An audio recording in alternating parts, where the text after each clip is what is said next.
Okay, hello everyone. My name is Owen Wang, and my project is a low-cost home security system. So what is the problem?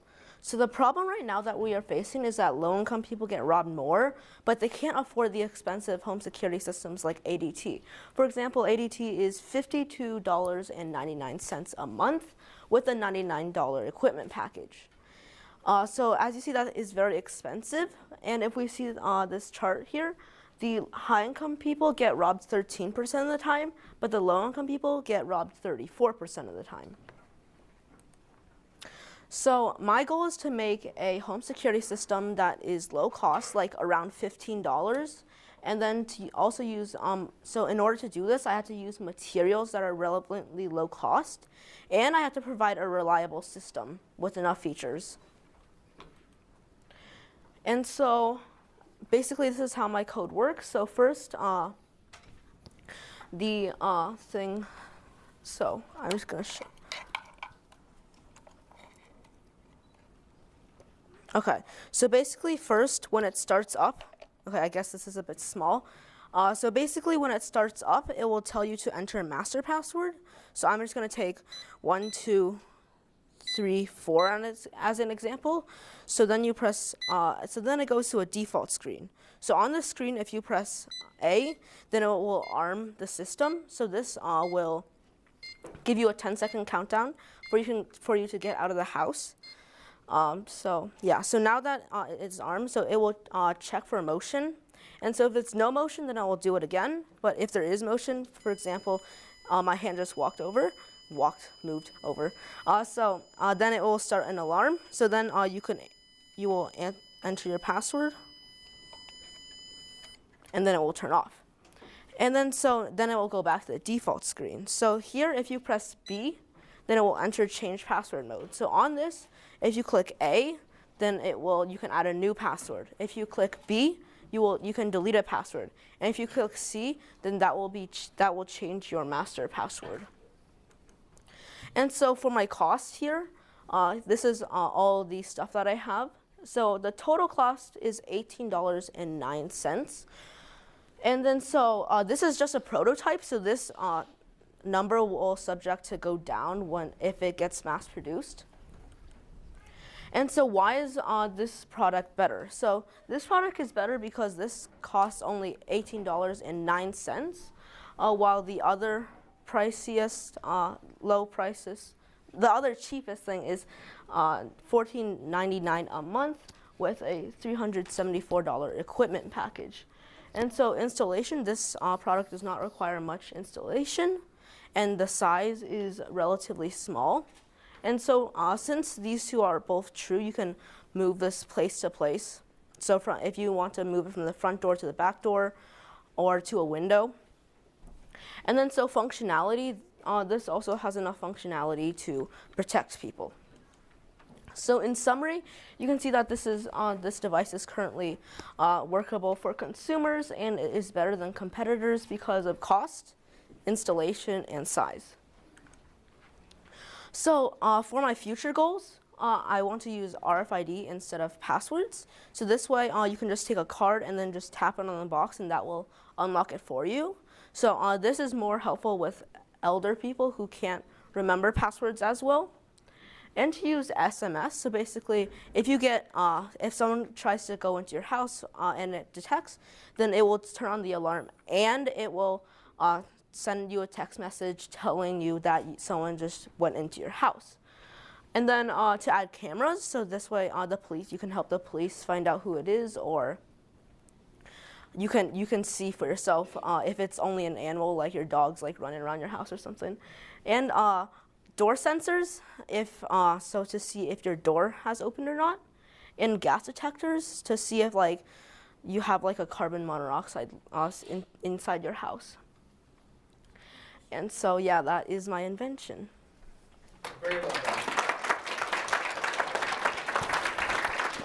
One thing I'd like to make sure that you also mention, really stress the point that this is a very cheap system, because this system already exists by ADT or any other home security system, but really stress the fact that this is portable, you can place it anywhere, and that anybody can afford it. It's just $10.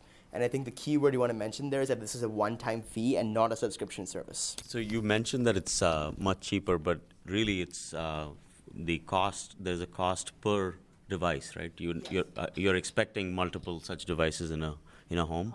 You could have only one of these and just put it in an open earth space, so like a place where most people walk. That is an option, or you can just put multiple at multiple places. Yeah, that is also a way. Owen, thank you for your explanation. I have two questions for you, and forgive me if you went over them. I was taking some notes, so I might have missed something. The first question I have is concern about the sensitivity of the equipment and false positives. If you mentioned at the end if there was like an animal in the house or something like that. I was thinking about people who maybe had pets, or if something like the dishwasher is left on, is that enough to set it off? If there's a strong winds and the house sort of shakes a little, is that enough to set it off? So my first question was sensitivity for false positives. My other question for you was, and again, forgive me if you said this, supposing a burglar does come into the house, suppose there is an attack on the house, what precisely will the device do, and how will that ensure that the house is safe? So first question is the false alarm. So how my device works, it isn't really motion, it's actually distance. So when you start it, it will calculate the distance from itself to the next object. And then so basically while it's armed, if that distance changes to be shorter, then it knows something is in between there, so it knows something has entered. So with pets, I guess you could just put it in a higher position that they couldn't reach, or you could just put your dog in a room. And then for the other question, which was... What happens if there is an intruder? Yeah, so basically, currently it only has an alarm, but as I said, for my future goals, I would add SMS. So if someone breaks in, then it will send you a message, and then maybe eventually it might call the police for you too. Yeah, very interesting invention. I'm still a little curious of, I would say, what is the security measure of your device? For example, Arduino by itself or other, so to speak, this electronic device by itself would also have a vulnerability of intruders from I would say electronic attack, right? How would you address something like that? Currently, this does not have network, so basically, you can't do over-the-air attack. So that you can't go into the house's Wi-Fi and then change the code from there. But one possible thing that could happen is that someone physically breaks into there, and one way that I could change that is to make the case out of a different material, such as or make it stronger, such as making the walls thicker, for example. Yeah, overall, I think you did a really great job talking about the problem and clearly defining why there's a need for your product. I'm wondering, so it's clear that your competitor's price is over 10 times your price, and I'm wondering what are some things that they have that you might not have, and whether or not, if there are these things, that low-income families might want these specific products.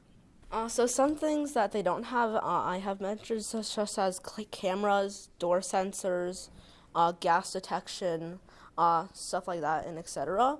And the thing is that so right now, so if I add more to my prototype, the price is gonna go up.